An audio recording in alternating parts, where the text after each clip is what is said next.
பெரியார்னு ஒருத்தர் இருந்தார் தெரியுமில்ல, திராவிட கழகம்னு வச்சுருந்தார். அந்த திராவிட கழகத்தில் ஜாதி மதம் இல்லை, பாப்பனரை ஒழிக்கணும் அப்படி இப்படிலாம் பேசுவார். அவர் யாரை ஒருத்தர் சாடி பேசினார், பாப்பனரை ஒழிக்கணும் தான் பேசினாரே தவிர ஜாதி மதம் இதில் ஜாதியே இல்லைன்னு சொல்லி அவர் பேசவே இல்லை. அப்போ சீர்திருத்த கல்யாணம், சுயமரியாதை மரியாதை கல்யாணம்லாம் சொல்லி அவர் நடத்தினார். அதெல்லாம் நல்லது தான், இல்லைன்னு சொல்ல. நம்ம மேலே வர்றதுக்கான வாய்ப்பை அவங்க கொடுக்குறதுல அப்படியே அம்மிவிடுவோம்.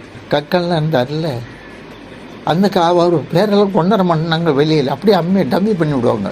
அப்படி பெரியார் இருக்கக்குள்ள நம்மால் அங்கே வந்தாக்கா ஒரு பக்கமாக வச்சுருப்பார். நமக்கு உரிமையை நல்லா பேசுறதுக்கான உரிமை கொடுக்க மாட்டார். நம்ம பார்த்தது உண்டு.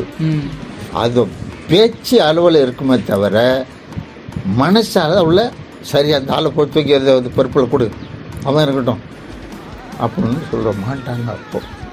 அப்போ நம்ம பாருங்கன்னா அப்போவே அவங்களுக்கு ஒரு கருகற்பு உண்டு.